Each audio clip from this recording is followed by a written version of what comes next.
বিশ্বের সবচেয়ে দূরপাল্লার প্রযুক্তি আর অজেয় আকাশসীমার অহংকার নিয়ে যে মার্কিন সেনাবাহিনী রাজত্ব করছিল, তারা আজ দিশেহারা। উপকূল থেকে হাজার হাজার মাইল দূরে বসে বিশ্ব শাসনের দিন কি তবে শেষ?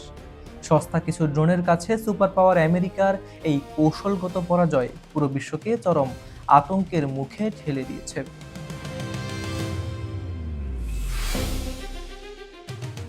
হোয়াইট হাউস ভেবেছিল কোনো পদাতিক সৈন্য বা স্থল অভিযান ছাড়াই শুধু আকাশপথে বোমা ফেলে তেহরানের শাসন ব্যবস্থার পতন ঘটাবে, কিন্তু সেই অবাস্তব স্বপ্ন শুরুতেই ধাক্কা খায়। ইরানের দ্রুত স্থান পরিবর্তনকারী ড্রোন এবং ব্যালিস্টিক মিসাইল লঞ্চারগুলো আকাশ থেকে চিহ্নহীন করার 3টি ব্যর্থ চেষ্টা চালায় পেন্টাগন, কিন্তু প্রতিটি চেষ্টাই মুখ থুবড়ে পড়ে।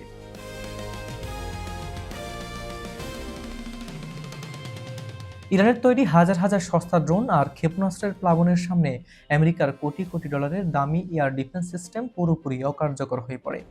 কয়েক হাজার ডলারের ড্রোন ঠেকাতে লাখ লাখ ডলারের মিসাইল খরচ করেও শেষ রক্ষা হয়নি। এর পেছনে মূল কারণ ছিল পেন্টাগনের অভ্যন্তরীণ তোষামোদকারী নেতৃত্ব।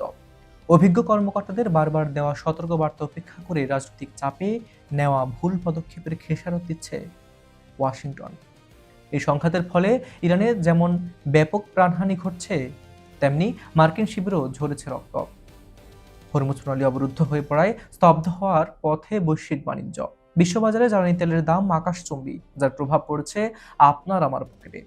রাজনৈতিক নেতৃত্বের খামখেয়ালি সিদ্ধান্তের কারণে আজ সাধারণ মানুষ চরম মূল্য দিচ্ছে। প্রযুক্তির দম্ভ আর ভুল রাজনীতির এই খেসারত কি তবে বিশ্বকে এক নতুন অর্থনৈতিক মন্দা ও যুদ্ধের দিকে ঠেলে দিচ্ছে? আপনার কি মনে হয়, আধুনিক যুদ্ধক্ষেত্রে কোটি ডলারের প্রযুক্তির চেয়ে সস্তা ড্রোনই কি এখন বেশি শক্তিশালী? স্ক্রিনে ভেসে থাকা লিঙ্কে ক্লিক করুন এখনই, আপনার মতামত কমেন্টে জানান এবং চ্যানেলটি সাবস্ক্রাইব করে পরবর্তী আপডেটের সাথে যুক্ত থাকুন। আজ এ পর্যন্তই। ভালো থাকুন, সুস্থ থাকুন। আল্লাহ হাফিজ।